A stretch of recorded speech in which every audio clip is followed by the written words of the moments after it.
श्री साई सच्चरित्र अध्याय 2। ग्रंथ लेखन का ध्येय कार्यारंभ में असमर्थता और साहस, गर्मागरम बहस, अर्थपूर्ण उपाधि हेमाडपंत, गुरु की आवश्यकता। गत अध्याय में ग्रंथकार ने अपने मौलिक ग्रंथ श्री साई सच्चरित्र मराठी भाषा में उन कारणों पर प्रकाश डाला था जिनके द्वारा उन्हें ग्रंथरत्ना के कार्य को आरंभ करने की प्रेरणा मिली। अब वे ग्रंथ पठन के योग्य अधिकारियों तथा अन्य विषयों का इस अध्याय में विवेचन करते हैं। ग्रंथ लेखन का हेतु, किस प्रकार विसूचिका हैजा के रोग के प्रकोप को आटा पिसवाकर तथा उसको ग्राम के बाहर फेंक करके रोका तथा उसका उन्मूलन किया, बाबा की इस लीला का प्रथम अध्याय में वर्णन किया जा चुका है। मैंने और भी लीलाएं सुनी जिनसे मेरे हृदय को अति आनंद हुआ और यही आनंद का स्रोत काव्य कविता रूप में प्रकट हुआ।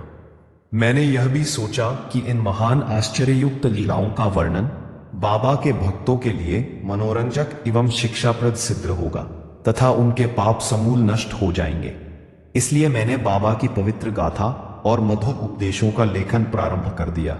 श्री साईं की जीवनी ना तो उलझनपूर्ण और ना संकीर्ण ही है, वरन सत्य और आध्यात्मिक मार्ग का वास्तविक दिग्दर्शन कराती है। कार्य आरंभ करने में असमर्थता और साहस। पादश्री हेमाडपंत को यह विचार आया कि मैं इस कार्य के लिए उपयुक्त पात्र नहीं हूं। मैं तो अपने परम मित्र की जीनी से भी भली भांति परिचित नहीं हूं और न ही अपनी प्रकृति से। तब फिर मुझसे रीखा मूढ़मती भला एक महान संत पुरुष की जीवनी लिखने का दुस्साहस कैसे कर सकता है।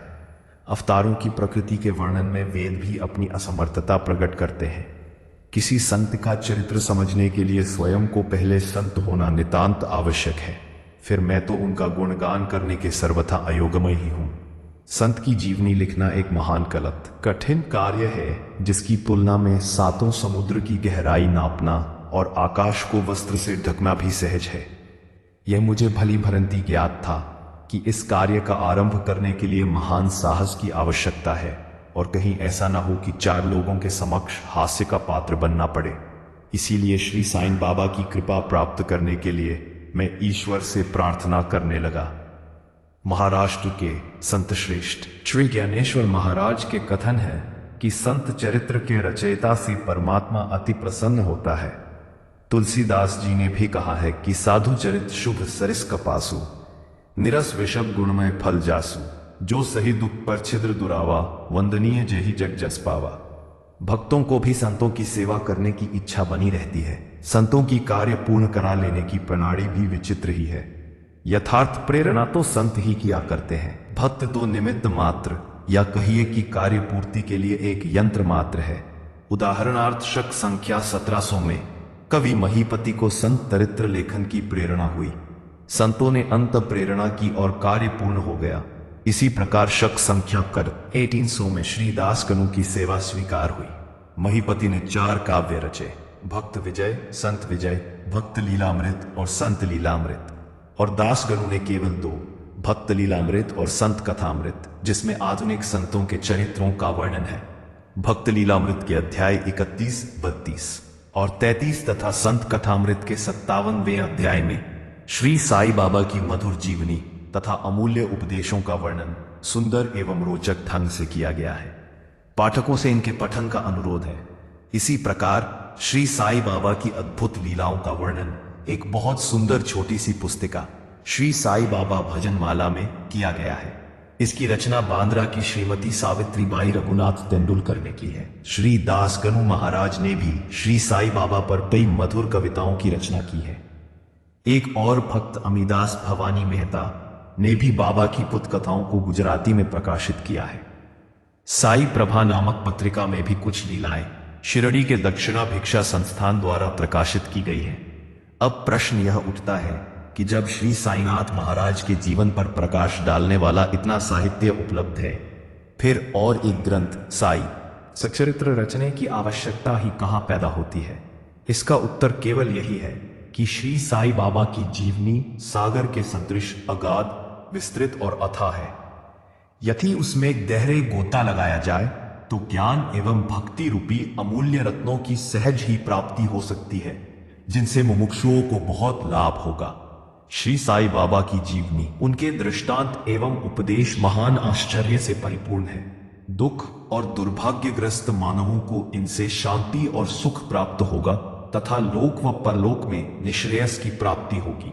यदि श्री साईं बाबा के उपदेशों का, जो वैदिक शिक्षा के समान ही मनोरंजक और शिक्षाप्रद है, ध्यान पूर्वक श्रवण एवं मनन किया जाए तो भक्तों को अपने मनोवांछित फल की प्राप्ति हो जाएगी, अर्थात भ्रम से अभिन्नता, अष्टांग योग की सिद्धि और समाधि, आनंद आदि की प्राप्ति सरलता से हो जाएगी।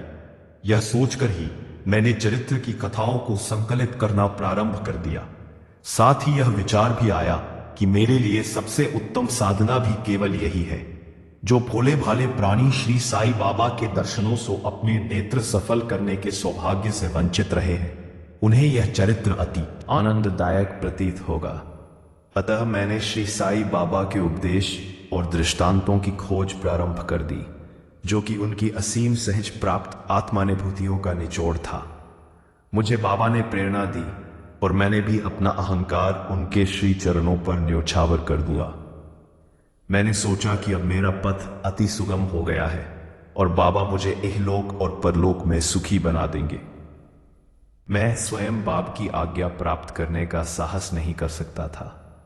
अतः मैंने श्री माधव राव उपनाम श्यामा से, जो कि बाप के अंतरंग भक्तों में से थे, इस हेतु प्रार्थना की।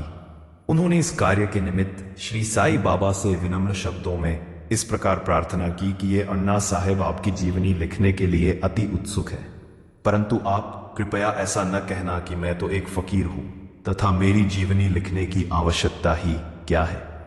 आपकी केवल कृपा और अनुमति से ही ये लिख सकेंगे, अथवा आपके श्री चरणों का पुण्य प्रताप ही इस कार्य को सफल बना देगा। आपकी अनुमति तथा आशीर्वाद के अभाव में कोई भी कार्य यशस्वी नहीं हो सकता। यह प्रार्थना सुनकर बाबा को दया आ गई। उन्होंने आश्वासन और उदी देकर अपना वरद हस्त मेरे मस्तक पर रखा और कहने लगे कि इन्हें जीवनी और दृष्टांतों को एकत्रित कर लिपिबद्ध करने दो। मैं इनकी सहायता करूंगा। मैं स्वयं ही अपनी जीवनी लिखकर भक्तों की इच्छा पूर्ण करूंगा, परंतु इनको अपना अहंग त्याग कर मेरी शरण में आना चाहिए। जो अपने जीवन में इस प्रकार आचरण करता है, उसकी मैं अत्यधिक सहायता करता हूं। मेरी जीवन कथाओं की बात तो हज है। मैं तो इन्हें घर बैठे अनेक प्रकार से सहायता पहुंचाता हूं। जब इनका अहंग पूर्णता नष्ट हो जाएगा और खोजने पर लेश मात्र भी न मिलेगा, तब मैं इनके अंतःकरण में प्रकट होकर स्वयं ही अपनी जीवनी लिखूंगा। मेरे चरित्र और उपदेशों के श्रवण मात्र से ही भक्तों के हृदय में श्रद्धा जागृत होकर सरलता पूर्वक आत्मानुभूति एवं परमानंद की प्राप्ति हो जाएगी। ग्रंथ में अपने मत का प्रतिपादन और दूसरों का कमड़ तथा अन्य किसी विषय के पक्ष या विपक्ष में व्यर्थ के वाद विवाद की कुचेष्टा नहीं होनी चाहिए। अर्थपूर्ण उपाधि हेमाड़पंथ।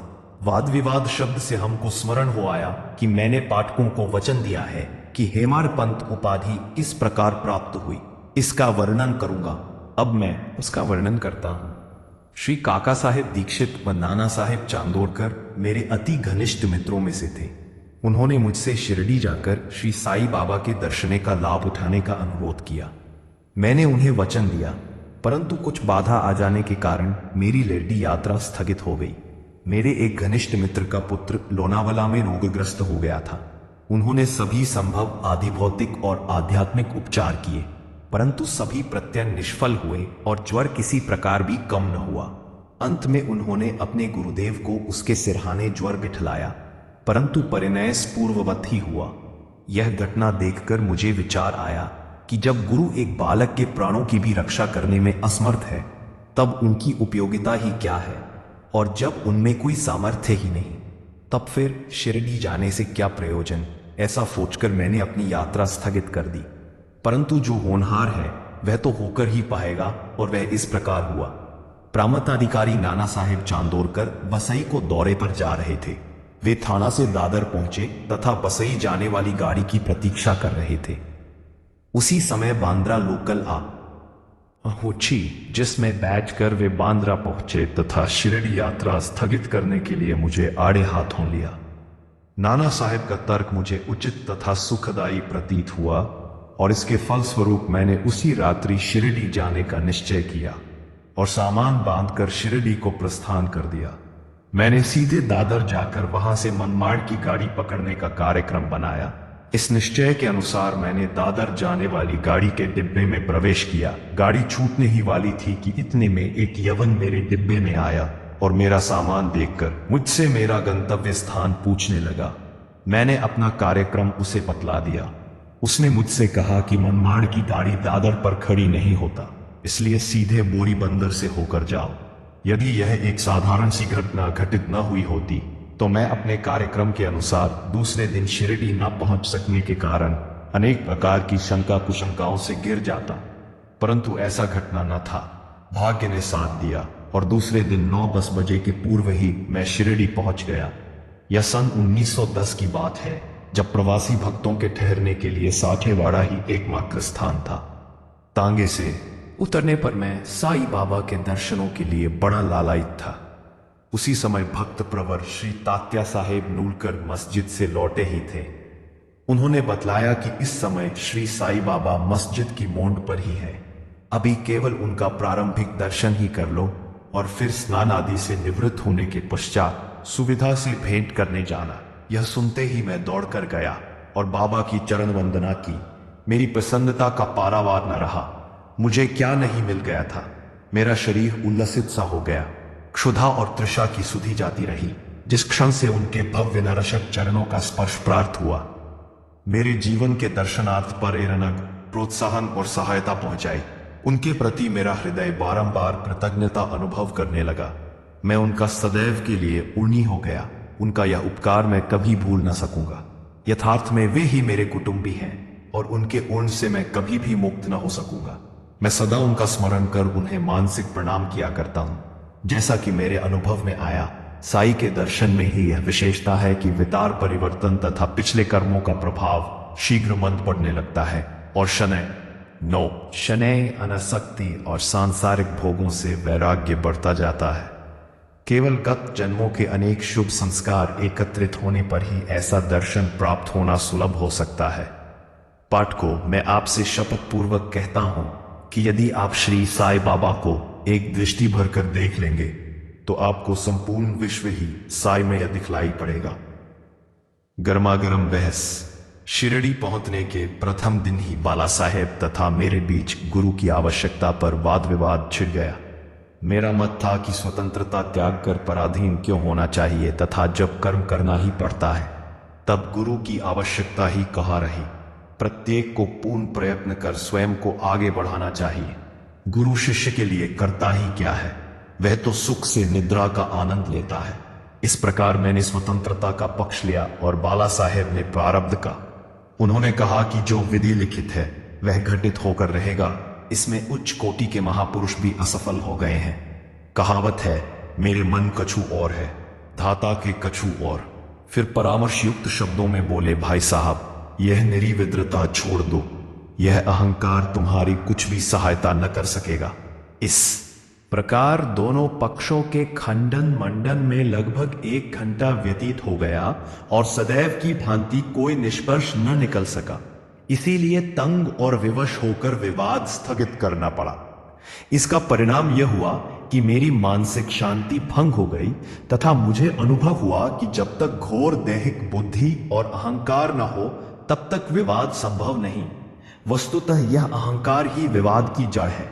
जब अन्य लोगों के साथ मैं मस्जिद गया तब बाबा ने काका साहेब को संबोधित कर प्रश्न किया कि साठेवाड़ा में क्या चल रहा है, किस विषय में विवाद था। फिर मेरी ओर दृष्टिपात कर बोले कि इन हेमाड़ पंत ने क्या कहा। यह शब्द सुनकर मुझे अधिक अचंभा हुआ। साठेवाड़ा और मस्जिद में पर्याप्त अंतर था। सर्वज्ञ या अंतर्यामी हुए बिना बाबा को विवाद का ज्ञान कैसे हो सकता था। मैं सोचने लगा कि बाबा हेमाड़ पंत के नाम से मुझे क्यों संबोधित करते हैं। यह शब्द तो हेमाद्रि पंत का अपभ्रंश है। हेमाद्रि पंत देवगिरी के यादव राजवंशी महाराजा महादेव और रामदेव के विख्यात मंत्री थे। वे उच्च कोटि के विद्वान, उत्तम प्रकृति और चतुर्वर्ग चिंतामण, जिसमें आध्यात्मिक विषयों का विवेचन है, और राज प्रशस्ति जैसे उत्तम काव्यों के रचयिता थे। उन्होंने ही हिसाब किताब रखने की नवीन प्रणाली को जन्म दिया था और कहा मैं इसके विपरीत एक अज्ञानी, मूर्ख और मंदमती हूं। अतः मेरी समझ में यह ना सका कि मुझे इस विशेष उपाधि से विभूषित करने का क्या तात्पर्य है। गहन विचार करने पर मैं इस निष्कर्ष पर पहुंचा कि कहीं मेरे अहंकार को चूर्ण करने के लिए ही तो बाबा ने इस अस्त्र का प्रयोग नहीं किया है, ताकि मैं भविष्य में सदैव के लिए निर्भिमानी एवं विनम्र हो जाऊं, अथवा कहीं यह मेरे वाक् चातुर्य के उपलक्ष्य में मेरी प्रशंसा तो नहीं है। भविष्य पर दृष्टिपात करने से प्रतीत होता है कि बाबा के द्वारा हेमर पंथ की उपाधि से विभूषित करना कितना अर्थपूर्ण और भविष्य गोचर था। सर्वविदित है कि कालांतर में दाभोलकर ने श्री साईं बाबा संस्थान का प्रबंध कितने सुचारू एवं विद्रितापूर्ण ढंग से किया था। हिसाब किताब आदि कितने उत्तम प्रकार से रखे तथा साथ ही साथ महाकाव्य साई सच्चरित्र की रचना भी की। इस ग्रंथ में महत्वपूर्ण और आध्यात्मिक विषयों जैसे ज्ञान, भक्ति, वैराग्य, शरणागति व आत्मनिवेदन आदि का समावेश है। हाँ, गुरु की आवश्यकता। इस विषय में बाबा ने क्या उद्गार प्रकट किए, इस पर हेमाड पंथ द्वारा लिखित कोई लेख या स्मृति पत्र प्राप्त नहीं है, परंतु काका साहेब दीक्षित ने इस विषय पर उनके लेख प्रकाशित किए हैं। बाबा से भेंट करने के दूसरे दिन हेमाड पंथ और काका साहेब ने मस्जिद में जाकर गृह लौटने की अनुमति मांगी। बाबा ने स्वीकृति दे दी। किसी ने प्रश्न किया, बाबा कहाँ जाए? उत्तर मिला, ऊपर जाओ। प्रश्न, मार्ग कैसा है? प्रश्न, बाबा अनेक पंथ है, परंतु यह मार्ग दुर्गम है तथा सिंह और भेड़िए भी मिलते हैं। काका साहेब, यदि पथ प्रदर्शक भी साथ हो तो? बाबा, काश न होगा। मार्ग प्रदर्शक तुम्हारी सिंह और भेड़िए और खंडकों से रक्षा कर तुम्हें सीधे निर्दिष्ट स्थान पर पहुंचा देगा, परंतु उसके अभाव में जंगल में मार्ग भूलने या गड्ढे में गिर जाने की संभावना है। दाभोलकर भी उपर्युक्त प्रसंग के अवसर पर वहां उपस्थित थे। उन्होंने सोचा कि जो कुछ बाबा कह रहे हैं वह गुरु की आवश्यकता क्यों है। इस प्रश्न का उत्तर है साई लीला भाग 1 संख्या 5 और पृष्ठ 47 के अनुसार। उन्होंने सदा के लिए मन में यह गांठ बांध ली कि अब कभी इस विषय पर वाद विवाद नहीं करेंगे कि स्वतंत्र या परतंत्र व्यक्ति आध्यात्मिक विषयों के लिए कैसा सिद्ध होगा। प्रत्युत इसके विपरीत यथार्थ में परमार्थ लाभ केवल गुरु के उद्देश्य में किया गया है, जिसमें लिखा है कि राम और कृष्ण महान अवतारी होते हुए भी आत्मानुभूति के लिए राम को अपने गुरु वशिष्ठ और कृष्ण को अपने गुरु सांदीपनि की शरण में जाना पड़ा था। इस मार्ग में उन्नति प्राप्त करने के लिए केवल श्रद्धा और धैर्य यही दो गुण सहायक है। श्री सद्गुरु साईनाथ अर्पणमस्तु। शुभम भवतु।